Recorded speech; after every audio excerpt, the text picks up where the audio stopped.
Hello, thinkers. Welcome to the round 2 of D.I.Y Makerspaces. We've put this series together to be able to enable you and your organization to be able to effectively create a makerspace for your community, a space in which kids, people, everyone can get together, innovate, create, and share different ideas, and really just have a little bit of fun within that space.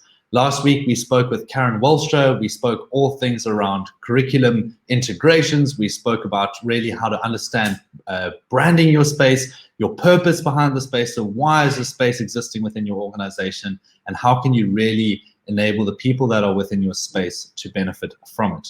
My name is Joel Kaplan. I'm from Thought Africa, and I would love to share a little bit about what we're doing in Thought Africa to be able to allow for kids to play. So a 30-second quick video to be able to illustrate a little bit about what we do, and we'll jump right into it. We have 2 special guests today available to chat, which is Karen Wallstra from Evolve School and Michael Forster from Herzliya, who I'll be welcoming on sharing some of the projects that he has been up to. The agenda for today is going to be having a look at upcycled accessories for your classroom, robotics and coding, as well as a couple of other small things. We've decided to keep the slides to a minimum today and really use the time to have the conversation with Michael and Karen. And we'll be having a look at some of the projects that Michael's completed and done throughout this year. So that is coming up shortly. Just a quick 30-second video to give you some context about Thought Africa. Today is June 16th, which is Youth Day in South Africa. As we're slowly growing into a space that is challenging the common status quo of education, we're trying to provide touch points for students to explore their creativity, explore their passion. It's not about Model C students or township students. It's about creating a platform and a safe space for kids to play and for kids to be kids.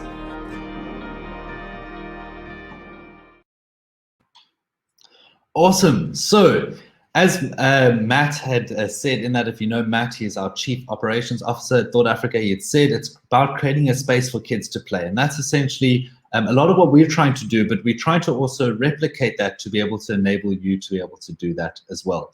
So for round 2 of the Makerspaces, we're going to be chatting all things robotics and techie things with Karen Wallstra. So I'm going to be welcoming her on right away. Karen, how are you today? I'm good, thanks, Joel. Let's Awesome. have a good chat. Yeah, so I see you've got the robots already there in the background. I'm sure you want to show us 1 or 2 things. I thought as part of today, I hope you don't mind, I know we've prepared some slides with this, but we're trying to rattle through them quite quickly and then invite Michael Forster from Herzliya on, who's very excited to share a little bit about what he's actually practically implemented at school with some of his projects. So should we chat about the robotics and techie things available? I think so. I think I would like to just quickly pose a question to you. What advice would you give a teacher off the bat when they're trying to choose robots and coding applications, considering the thousands of options that are available? I think, first of all, that the school should look at playing. So before you go and buy a product, go and actually see, will it suit your school? And then look at the budget that you've got, because some robots don't have to be expensive and you can do a range of things with them. So for example, if you used Arduinos or Raspberry Pis, you could do a range of different things with those and add components, or you could get pre-made ones. So think about what you want to do with them, but also get the children to understand a bit about coding before they actually go into the robotics, so that they're not just driving and playing with them, that they're actually understanding some of the coding principles around it. Because all the robots that are pre-made, you can actually drive and understand the logic and how to use them from that point of view. But think about what you want to achieve with the robot. And also think long-term. So not just short-term. Think about how long this product can actually last you, so that it's not going to end up being a product that every term you need to buy something new, but something that can grow with the children as they go from year to year, and perhaps end up putting a program together for your school where you have different ones for different phases or ages, but that the children actually work through a process of building their knowledge, that they're not repeating the same kind of thing year on year. For sure. So in these slides, I think we do cover a little bit. There's 3 components that we identified when choosing robots and coding. So we'll we'll come through that. We'll come back to that in a moment. But we've just got a quick slide here which illustrates a little bit about what technologies exist in the market already. And we've both seen these technologies available. And I think it's just showing the relevance that how the technologies have advanced so quickly just kind of reiterates the importance of just bringing robotics and coding, or the idea of teaching those 21st century skills sooner than later. You know, we've all seen the changes taking place this year alone, and how John Sinai has said that 2030 has come 10 years earlier. And really, it just kind of re-emphasizes the fact that we need to be thinking a little bit differently, or drastically, with regards to our changes that we are making in the classroom. So I see as this flow goes, obviously I've seen these slides before we started, but you've selected some coding games. Can you explain one or two things going on here under the Blockly games for us? So Blockly Games is a series of games that you can take children through. It's a free program, and it actually builds their knowledge as they go along. So the little slide underneath is the first activity. And so you could do that with very little children in foundation phase. If they've learned to read, they'd be able to do that. But very soon it gets onto all sorts of other coding principles. So it's just a fun way to introduce the children to the coding and get them involved and seeing what it's like. So if I just can make a quick comment on the coding games, every single coding or robotics device that I've seen over the years, or at least almost all of them, have got some sort of a Blockly element or component to it. And this comes back to the which one do I choose that's going to be most effective. So I think we're also going to be able to get that answer from Michael when he joins just now about, you know, how do you effectively choose different products that are available. I know that there's Too Simple Purple Mash that's available. Can you explain some of the coding games that you've seen or experienced in the Purple Mash program? So the cool thing with the Purple Mash is in the To Code, you do block coding. So that's really cool. And the progression of knowledge through that block coding goes from not introducing the children where they've got a screen with all the different tools. They actually build up their knowledge as they go through. And the really cool thing for me is that in every game or every activity, they learn a new skill, they do debugging, and they get a chance to be creative. And for me, that's really, really important in terms of coding, that it's not just rote learning, that they're actually beginning to be creative and adventurous. And for me, that's exciting, that you can introduce that really early with very little skills, but they're actually still coding. And that's really cool. The other thing with Purple Mash is if you're into logo, there's a complete logo program. And then there's something for preschoolers called To Go. Yeah, so this is Purple Mash offers a really amazing opportunity for kids to get a progression of knowledge from what I'm picking up with what you're saying here. So I think I've also seen Too Simple presenting not so long ago where I hosted some of the questions. So quite an awesome product, Purple Mash. And then Google's got CS First. I've never personally used the Google CS First component, but is there some value that can be taken from Google compared to Too Simple? So the cool thing with this CS First is it's free, and you set up a coding club. So you then have a dashboard where you can see all your children. I suppose similarly to a To Code, where you can also see what the children are doing, but that's paid for. And here you've got individual activities, 1 hour activities where you can just introduce coding or do a family fun type activity or an introduction to coding with children. Or you can do the longer ones, which are a sort of 6 or 8 lessons where they're actually building a skill, and it's based on MIT Scratch.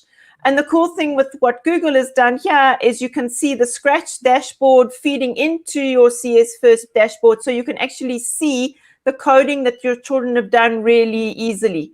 Whereas if they're just doing Scratch, it's difficult for the teacher sometimes to see what the children have created without actually having to peep over the kids' shoulders. Do you know if CS First is free? It is free. Amazing. Google coming in with all these products. And then coding with Chrome I installed more recently on my computer. So there's some amazing applications there with both a beginner and advanced feature. Along with the Google D.I.Y kits, which we will talk to in a moment. Yeah, so I love coding with Chrome. So the beginner part is all block coding, but you'll see that there's a game kind of versions that children can code. There's just the block version where children can code, and there are links to robots. So, for example, the Spheros and the M-bots can link to the children through block coding in Coding with Chrome. And then in the advanced section, there are a range of different programming languages that the children can actually work through. And again, there's a gaming section where they can design their own electronic games. There's a link to robots, and there's also, as you said, the AI. So Google keeps adding to this platform and adding more components. So it's a really good one to keep your eye on in terms of what your children are doing and how you can link with it. And the other advantage is it can also span a range of age groups because you're going from block coding to actual languages. For sure. So I'm going to skip through some of these slides a bit faster, otherwise we're going to run out of time. But what we've essentially done here is given some options for different coding applications that teachers can choose from. So there's also Python and pieces that are available, which have also got additional links or integrations to physical products like the Arduinos or the microbits. Have you got something to add in short there for the Python and pieces product? But it's also very progressive in learning. For me, the really cool thing with Python in pieces is the picture at the bottom, where you can actually program in the block coding or the Python at the same time. So either one is active for the children. And if the coding is incorrect, the Python screen actually goes red and it won't work. So that's cool that the children are actually seeing the two versions all the way through till they opt, say, for example, eventually just to do the Python. For sure. So this is always coming back to the question of how do we know which is going to be the right application to choose? I mean, just in a very short space of time, we've shown Python and pieces, coding with Chrome, and I can't remember the other one. But it's already now 3 or 4 options that are available, and it comes back to what are the features, advantages, and benefits that can be used within this space. So that teachers are actually comfortable with the option that they've chosen. So super interesting to be able to see what Michael has to say shortly about how he's managing to choose the different coding applications that are available. So just to kind of get through these slides a little bit more, if anyone's just recently joined or listening in here, this is a DIY Makerspace course so that you'll be able to understand how you can choose the different products available on the market, how to build a makerspace, how to effectively use it, brand it, and essentially make it a space where you're able to have a community around it so that you can inspire children and whoever else is using it. So just quite quickly, I'd like to go through some of the robots. This is the MakeBlock range. MakeBlock I like to describe as a mixture between electronics and Meccano. They're super resilient products. Karen, I see you've got an M-bot there in the background, which I'd love if you could pull up. So I know you talk to your robots, so that's okay. Tell us all about it. The M-bot for me as a design and technology teacher was just the best because the children actually build it. And it's, as Joel said, it's really durable. You'll see that the children then can understand the different components within the spaces. And then the next step, there are different versions. So if you look there, you've got the MakeBlock has this little guy, which is the really basic one, which is the M-bot. And then you've got the ranges where you can add other components. And for me, you can really extend the children. And the durability of this for me is a real win. Also, price-wise, it's really economical in terms of getting it for children. So as a tech teacher, I always looked at price and how long is it going to last. And this, for me, was really durable. They even give you bits and pieces so you can actually fix it if the axles break and things like that. So that's why I really just loved it. Cool. So just to repeat, this course is going to be available online for anyone that would like to go through all these slides in more depth. But I just want to skip through it a little bit quicker. This is the Raspberry Pis and AI package. This is the Google D.I.Y. It's also open source. So a lot of all of the resources behind it are freely available on the D.I.Y website, which we've linked in. What's not free, unfortunately, is the actual kit, but it runs off a Raspberry Pi, which is quite phenomenal.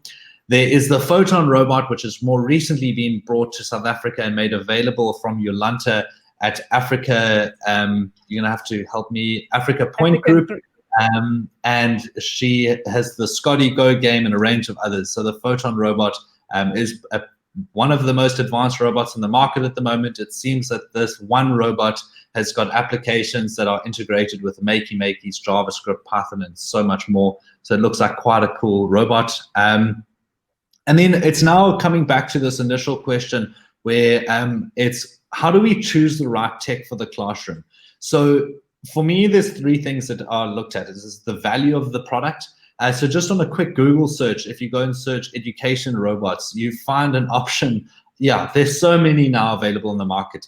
It seems that a lot of them actually all do pretty much the same thing, if I'm honest, just from my opinion. Operative word there is opinion. Where the functions look very similar. It's now like, which one is going to work for me? So the three things I look at when helping schools choose robots is what value can it bring and how many grades is it accessible to? So how many grades can actually use and engage with that one robot? The durability, so how long will it last? And under durability, I also consider things like whether or not is it got rechargeable batteries or batteries that need to be kind of replaced ever so often. And then other kind of moving parts. So the more moving parts, the more opportunity for it is to break. And then price point. I just want to warn teachers or organizations around price point. You see a lot of the more popular brands escalating their price point. And again, my personal speculation and opinion is they're able to escalate these prices because they've developed an amazing brand around it. I don't want to list out the products that I think have done this, but you have other products that have got, you know, better features, advantages, and benefits, yet they don't have such a high price point or popularity because they've suffered by not having an exceptionally amazing brand or exceptionally amazing marketing tactics behind the product. So yeah, what are your thoughts around that?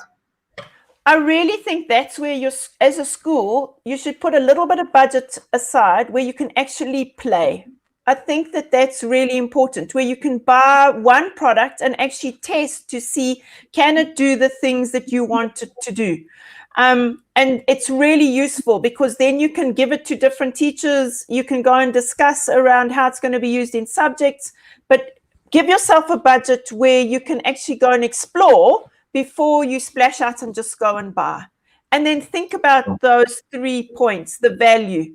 Who's going to use it? For me, the other side of durability, Joel spoke batteries, but for me, it should just be charged with electricity. You shouldn't even be, try not to use batteries. And then the other side of it is if you can actually keep the things, how are you going to store them? So how easily is your room set up for charging the devices or putting them away safely? So don't just buy things. Think about the managing of those things as well in terms of your venue. So you're creating a makerspace. Think about the space in terms of where you're going to store them when they're not being used. Or if they're going to be used in lots of classrooms, how they're going to be carried from room to room. And then look at the price point. And for me, that's where the playing really comes in. If you've played and you're happy and you know it's going to do all the things that you want it to do, can it do block coding and a language? And if so, if that's the language you want to do, well, then you can do that language on a range of spaces. So while we're on the topic of techie things, I'm going to be just moving the agenda of the talk around a little bit and inviting Michael Foster on shortly. And by the time we finished up, I would have wrapped up upcycled and functional accessories for your classroom, along with convenient storage options. But I'm going to waste no more time now to get the hands-on and direct experience from a teacher that's actively working in a school at the moment to understand how he's gone about choosing the tech that he uses. Michael, thank you so much for joining today. Hi, how are you doing? So Michael is from Herzliya. He is also heavily involved with Stellenbosch University. He is the head of innovation at Herzliya. And I'd love to just hear from you, just straight off the bat. First question is how have you gone about when it comes to choosing your products? Because as a teacher, correct me if I'm wrong, have you experienced lots of companies trying to sell you, different robots and coding things? And how have you been able to distinguish between what is going to be appropriate for your environment? Yes, so no, absolutely correct. We have had a lot of companies approaching us.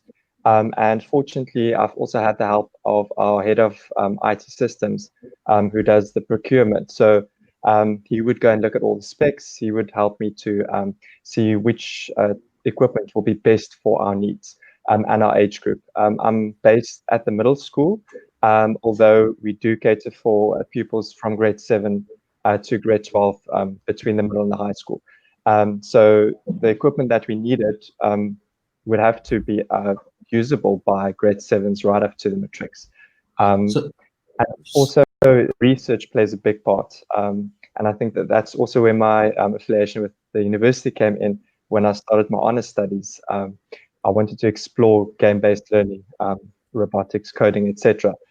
So I think research is also a very, very important part in deciding what you're going to use and why you're going to use it. for sure. So I liked what you said there, just having one other person, just kind of having a once over before actually doing the final purchase, because often schools, when they're buying into tech equipment, they can actually be spending hundreds of thousands of rands. And sometimes you can make the incorrect decision on that, and you don't want to be left with equipment that gathers dust. So I think the advice that is coming out of this is make sure that you go and have someone else overlook what your decisions could be, look at the quotes, kind of have a look at the different features and the options that are out there, and just ensure that you're getting the right product at the right price. So Michael, you've been engaging in some project-based learning, and I know that you're part of the head of innovation. I visited your classroom, I think in January this year. You've got an awesome space. Can you tell us a little bit about what you've been doing in the space, how you've adopted to some of the changes? Are you in a hybrid environment now? What's actually happening in your life around the tech and working in a tech space at the moment? Yeah, so I think I'm just going to share my screen with you as well. So you can just go over here. Sure. Are you ready for the screen to be shared? Yes, yes, you can put it on. Thanks. Cool. 100%. You Great. shared. Fantastic. So there are my details. If anyone would like to get hold of me, you're also welcome to follow me on social media. So as you've mentioned, we've started following the project-based learning approach since last year. We went through a couple of workshops led by Lindsay Wesner, and it really has transformed the way we approach education. Not necessarily the curriculum itself, because we also follow the CAPS curriculum, but mainly the approach and how we deliver that curriculum and how we engage with it.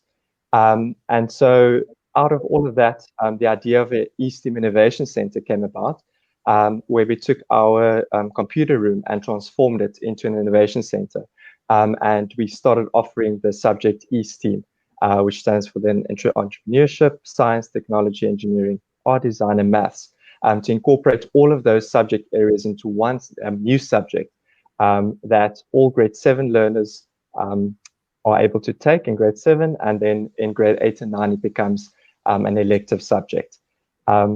So as part of the eSTEAM Innovation Center and the curriculum, we offer drone flying, a basic introduction, the safety rules, etc. We also do Minecraft, which I will speak to you about just now, and then we also incorporate mechatronics, looking at different computer systems, coding, robotics, ethics, AI, and then 3D design as well.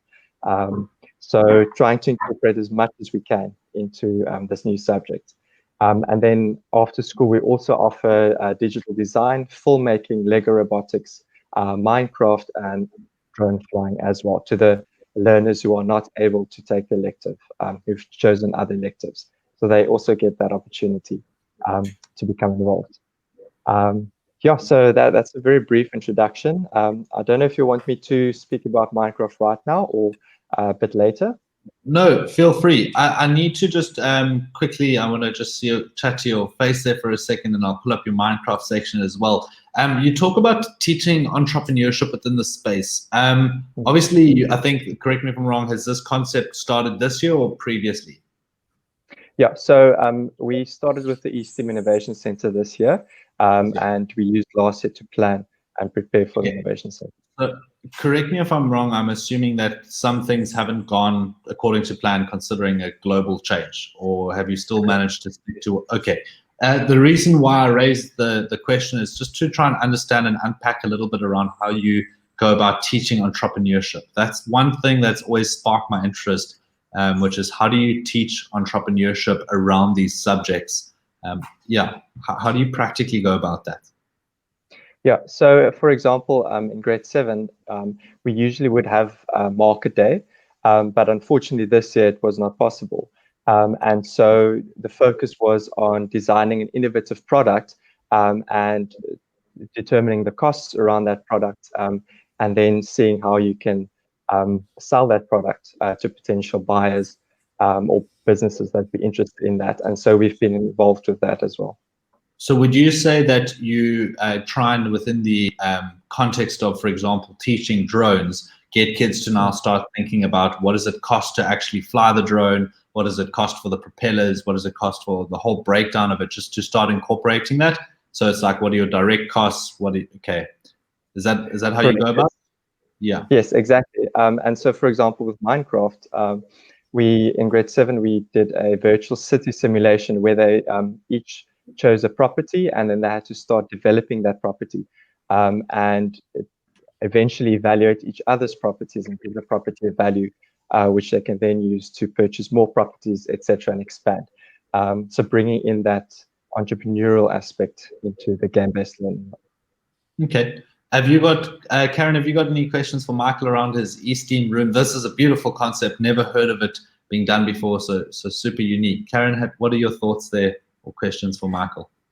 So have you developed a year plan up to sort of just grade 12? Does it go all the way to grade 12? Or how are you looking at using this room?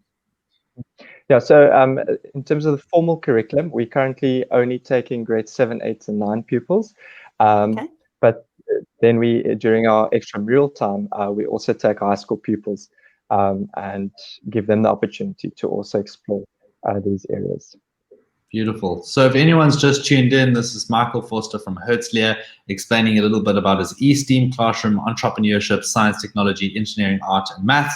It's definitely a first for me around incorporating entrepreneurship into the STEAM space. And I believe you're going to be introducing a little bit around your Minecraft projects that you've been up to. Would you like me to share your screen again for you to explain how you've done some of the Minecraft stuff? That'd be great. Thanks. Cool. Okay, so last year I spoke to my supervisor and we were thinking of a research topic. And so I said to her, I'm really interested in researching more about digital game-based learning. And we discovered Minecraft education. So we ran a 1-week pilot program at the school. I got a few of my grade 8 Afrikaans learners to volunteer to be part of this program. And so for 1 week, they came in during breaks. So they got a completely blank world. So we call it the blocks of grass world. And so each of them chose a component of the city that they wanted to build. And I remember there was about 5 minutes of chaos where they were organizing themselves. And then after that 5 minutes, there was absolute coordination like I've never seen before. And that to me was absolutely amazing. The kind of 21st century skills that they were displaying as they were building the city.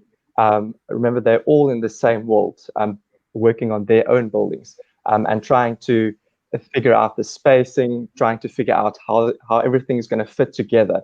And there was almost no prior planning to this. It was all spontaneous. And they offered their breaks for 1 week to come in and to work on this project. And so the results were absolutely amazing. Everything that you see here was built within 1 week, where they came in twice during their breaks every day. And the complexity of the structures, and again, without any prior planning, was absolutely astounding. And so I immediately saw that there's massive potential in a realm like this. So then in grade 7, at the start of the year, I built a template where they've got these empty properties. And so the grade 7s had to divide themselves up into groups and they could choose whether they wanted a residential, commercial, industrial property that they wanted to develop. Unfortunately, I'm not at school right now. Otherwise, I could have showed you some screen grabs of their projects, but this is what it started off as. And then in grade 9, we also did a CGI film project that we did in collaboration with the drama department. So my East Team pupils built the sets, and then the drama pupils used green screen to act and record the acting, and then they put it together using filmmaking software. And so we got amazing products. And here you can see 2 of the drama pupils riding a roller coaster that the East Team learners built in Minecraft. And here's another example where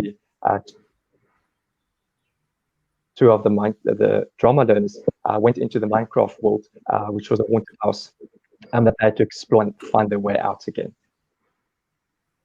And then we also incorporated agent coding. So this we mainly did in term 2 when we had to go fully online.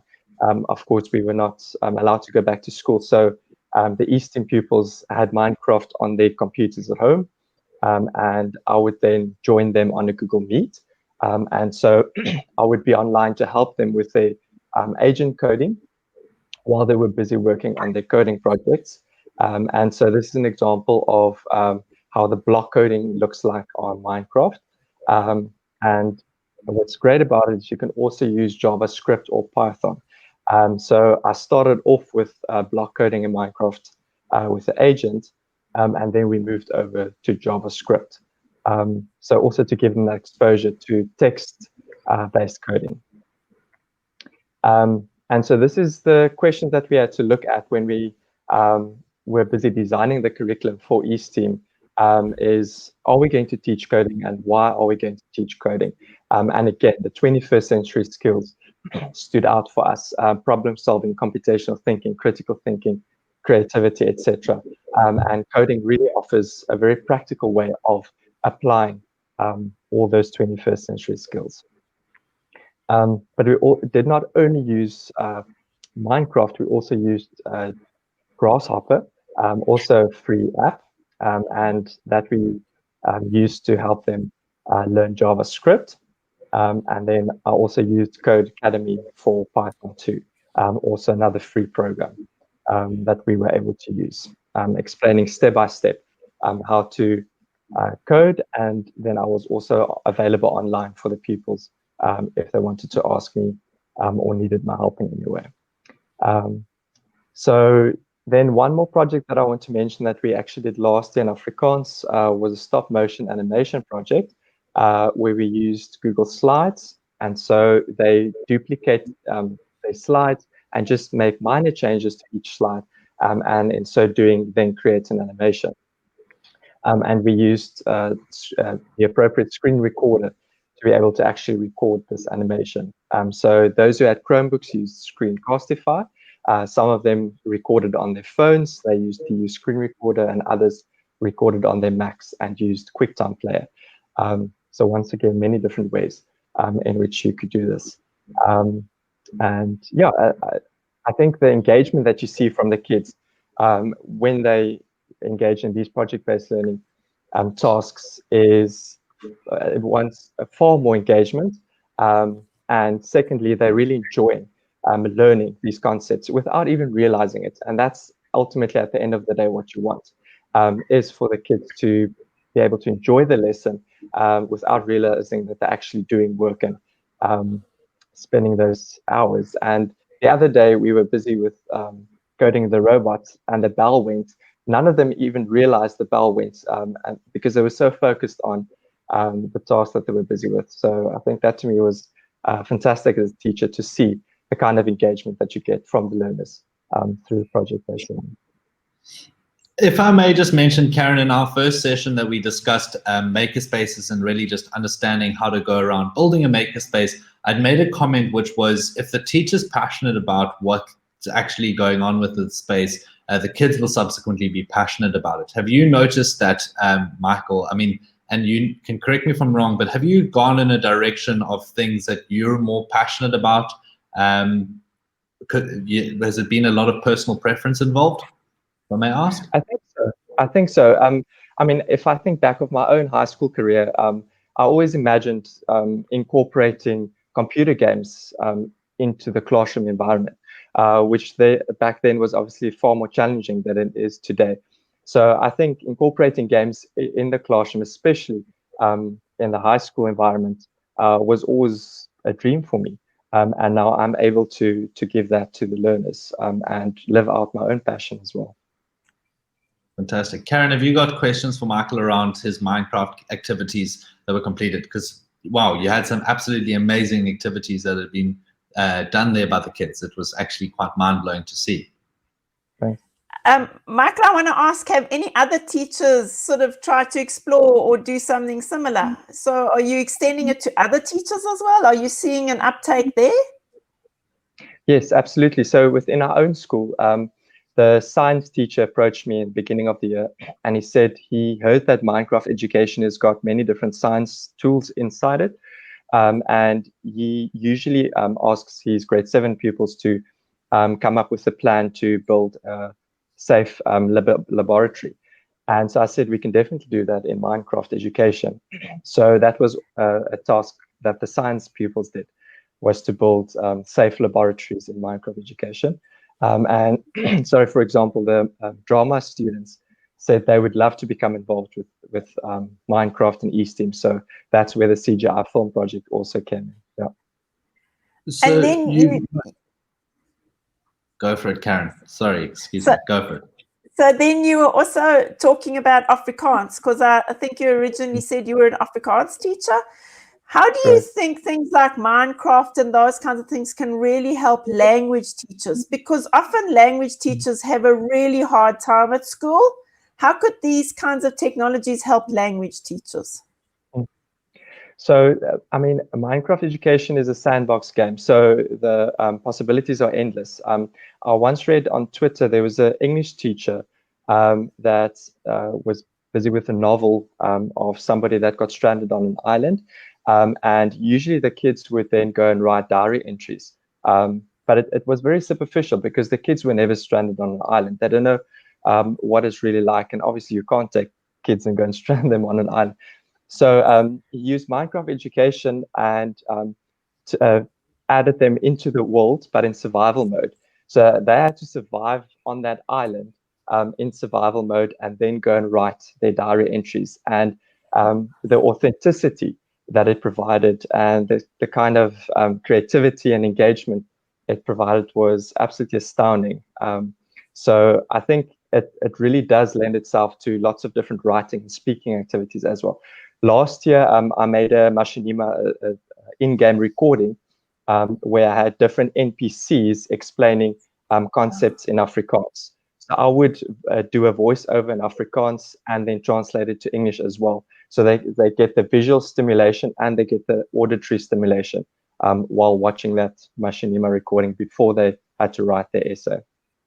So what I'm picking up a lot of what you're talking about is that your e-STEAM space has provided a sense of creating some sort of community within your school. And it seems like it could have almost organically done that. You had the science teacher coming to incorporate stuff with you. You've had Afrikaans being incorporated into it. Do you see your makerspace and your hub that you've got at your school really becoming a catalyst around the conversation for changing teaching methodology? Do you see a little bit more of a future in that direction where you can encourage, other teachers to get involved? No, absolutely. Very recently, we had the rabbi came up to us from the Jewish Life and Learning Department, and he said he would also love to become involved. So we then built a temple. So the kids were engaged with that, and our head of curriculum, Mark Alfrich, also organized some of our alumni who's doing drone flying in agriculture. One of them has got a clothing brand, etc., to come and talk to the kids as well inside the school. So not only involving the kids and the staff in the school, but also bringing in alumni to come and speak to our kids as well around innovation, around e-STEAM and the possibilities out there. Fantastic. Karen, have you got any questions for Michael? No, I don't. I just think it's so lovely because I think that's exactly what school should be about. how we actually pull everything together, make it real learning, make it meaningful for the children. I think that's what's really important. Yeah, a huge congratulations to you for actually just creating a space that encourages the creativity, the innovation, the community around actually getting kids to come and participate, and really just behaving as a catalyst to, again, allow for other teachers and other subjects to come and get involved. If anyone would like to follow Michael, follow him on Instagram. I know he's there on Instagram. He's also part of the ZA EDU network. His details can be found, and we'll be able to share it after this call. Michael, thank you so much for joining and adding value. Have you got any last remarks that you'd like to make? I think working with students at university as well, and teachers, the issue is always, where do we begin? I mean, the challenges out there are massive, but if you start with your own classroom, if you start with your pupils, then it will naturally evolve. And that's how it started for me roughly about 10 years ago. I started with the kids in my classroom, and I saw the amazing engagement that technology could help us as teachers with. And yeah, it's been a journey ever since. For sure. I like what you just said there now, which is, where do we begin? And it's also just kind of starting in your most immediate common place that you understand and that you're familiar and comfortable with. So yeah, congratulations for everything that you've accomplished there with that. Thank you. Thank you very much for joining. I appreciate your time. Cheers.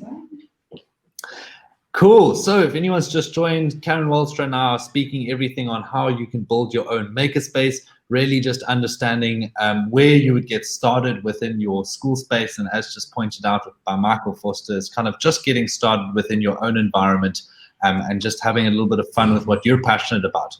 We quite quickly were able to identify with what Michael's completed is, as a teacher that's in the makerspace and building within a makerspace, is to make sure that you're choosing things that you're passionate about, things that will resonate a lot with you, because when you're passionate, the kids will be able to pick that up and really just be able to run with that. Karen, we have 2 more topics to talk about. Are you ready? I think so. 100%. So as part of building a makerspace, what I've always thought is quite amazing to have is you always are going to need spaces for pens and pencils, tools, and anything else that you want to store away. So we're going to be just looking at some of the simple ideas around convenient storage options, as well as upcycled and functional art. So if I'm just going to share my screen here quickly. So we know that art can brighten up a space quite a lot, and we understand that, well, hold on, I'm talking a little bit further down the line here. Just coming back to this initial side is around designing your space. I think it's imperative for teachers to include their students in the beginning about the design, layout, and actually what's going to be taking place in the space. So maybe going and pitching your makerspace idea to the kids on a pitch deck. Karen, I don't know if you agree with this, and really just getting their input into it before even getting started.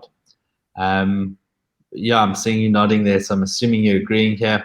And then also just from the beginning is actually getting kids to take responsibility for certain components of the classroom.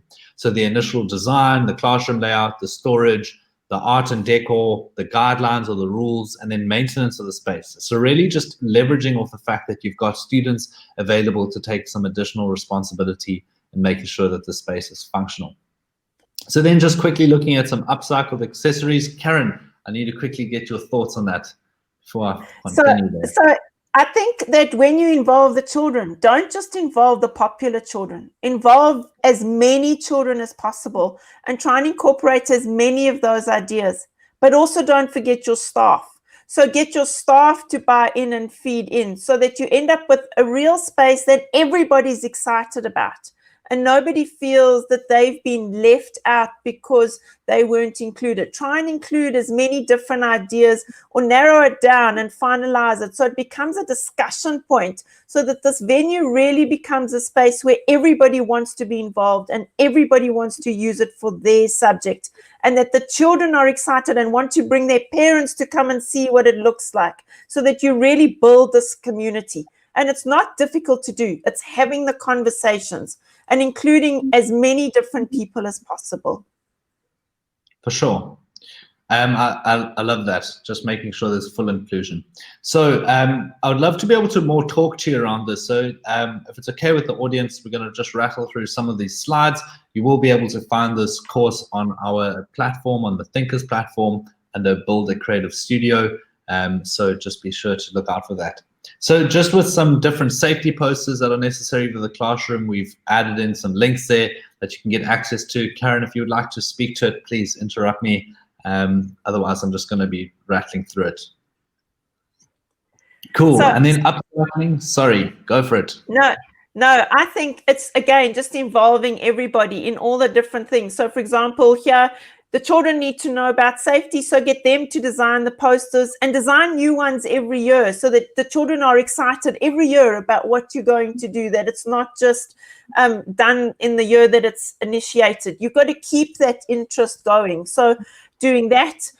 Joel, you flick to the next slide as well in terms of upcycling different types of activities. So looking at those types of things in terms of what you could put into there and seeing how you could actually use them, getting the children to design and make these kinds of things all the way through. So the room keeps changing so that if somebody comes back to the school after they finish school, or if it's a primary school when they're back in high school, that it doesn't look exactly the same, that you're keeping the space alive, that you're looking for relevant topics that relate to what's happening in the world at that time.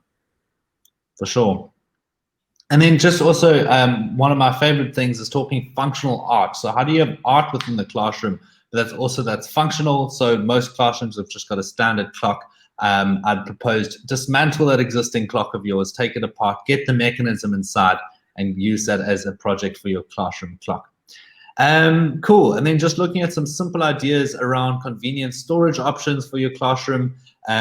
Obviously, storage around a classroom is exceptionally frustrating, I think, for a lot of teachers, where it's often you hear that saying that goes around, put it back where you found it. So I just want to take everyone through some quick storage options that are available, and the first thing would be tools.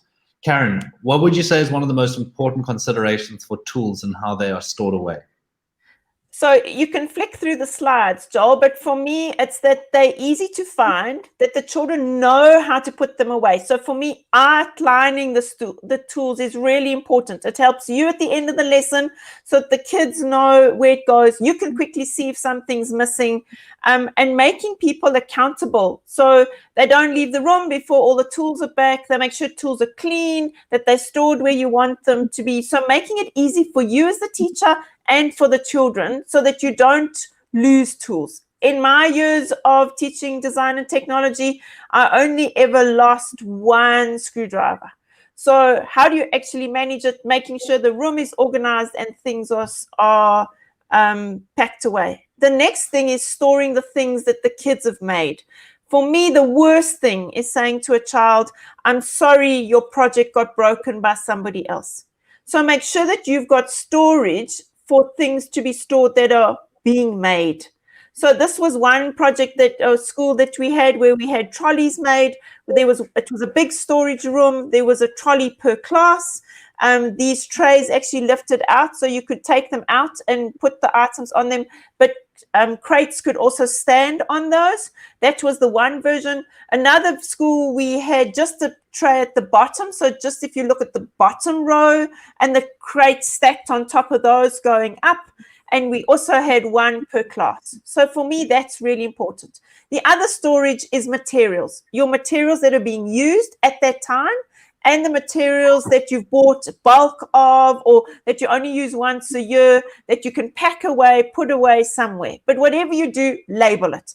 The worst is if you've got boxes and you don't know what's in those boxes or what's in the crate, and you've got to pull down a whole lot and peep inside.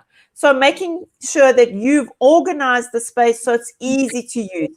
And for the electronic bits, the same, having lots of little storage compartments, some that will be taking out for using now, but all the extras you actually store away safely so they don't grow legs. They are wonderful tools to grow legs. So making sure that you have enough tools for all your classes or components when you're doing things like electronics and electricity and sections like that. Being organized just makes your life easier. Thank you. So just as part of whoever's watching this and looking at DIY makerspaces, it's just really, we're trying to give you the opportunity and enable you to be able to create your own space. I see that, and just from picking up from the conversations we've had last week, this week, and a lot that goes into it, and I always repeat this, what my LinkedIn bio says, I'm great at Googling things. It's exceptionally important just to go and actually Google the options that are available for you. So Google convenience storage options, Google upcycled storage options. So ice cream tubs, 5-liter ice cream tubs are really helpful. The milk cartons are really helpful. So you don't necessarily have to be paying the most at Just Plastics or at any of those other plastic stores. Really just look at some of the other upcycling options. Karen, are you wanting to? Yes, we built a school technology room years ago, and I think I was the architect's nightmare. I went with my ice cream tubs and all these unusual things, and I said, this is how many I need to fit on a shelf. So only 2 deep, 2 wide, and I gave him the kinds of containers we needed to be able to be stored that wouldn't cost us lots of money, that we could ask parents. Empty ice cream tubs are just the best thing. For sure. So just in wrapping up this conversation and just looking at makerspaces, there are tons of options for teachers to be able to go around. So really this course is there for you to be able to go and put together that initial brand and idea and concept and why you're doing this course. Then really just starting to having a look at your budgets, looking at the design, the layout, your storage options, the robotic options, the 3D printing options. This may all come across as slightly overwhelming, but I think that comes back to the planning section of the makerspace. Karen is just really understanding, what are you trying to achieve if you had to look 3 years back in 3 years' time? What would you be wanting to say to yourself? I've managed to achieve 50 projects. I've managed to upcycle this. I've managed to do this. And then maybe working backwards from those goals. I don't know if that's an option. So I do think that that's an option. I think it's very much the planning in terms of where do you want to go to and how you're going to get there, and what projects do you want to do, and then buying the tools that you need for those, thinking that you want to be able to use the tools in future years. So not something that you're just going to buy for this year as a one-off. So thinking about how can something be reused. So for example, thinking of soldering irons. Are you actually going to be using that to perhaps do soldering of copper foil on glass, so perhaps for lampshades, and then perhaps also using those same soldering irons for soldering on electronic components? So how can you use the same tool in a multiple range of spaces? And that planning then becomes really important, and including as many different teachers as possible in that discussion so that you get the buy-in in terms of how you can actually be making projects that link across curricula and not just one curriculum. For sure. It's quite a thing, because I think the idea of having a makerspace in the organization from a management level could sometimes be imposed on certain teachers. How would we give those teachers advice as to, they've now suddenly been just given this role of becoming the makerspace champion? What kind of advice can we give that person, with no prior experience, but yet is expected to have the most amazing space? What would be your advice to them? So my background was a foundation phase teacher, and I did technology. And I think it's in terms of how do you just run your normal classroom from a management point of view? Take the stuff and then look at the curriculum or the program that you want to follow, and then go in and start building your programs around that. So again, it's discussion, planning, and start from where you feel comfortable. But then the other thing is, if that's going to be your program, just switch your brain on to have fun. Go in and learn. It just becomes a space where you yourself can be growing all the time and learning new things all the time. So think about that in terms of yourself, so that you can really grow yourself as an individual. It can take you into higher learning. So for example, Michael spoke about his honors and what he was doing. My honors also, because of the tech I was doing, I started looking at educational technology and how you engage in that. And how you use traditional technology in terms of a hand drill and those kinds of things with high tech. So it can be a mixture, and it's what you want to do. Remember, you want children to be able to problem solve. You want children to think critically. You want to engage with other subjects. So those can be both high tech and low tech.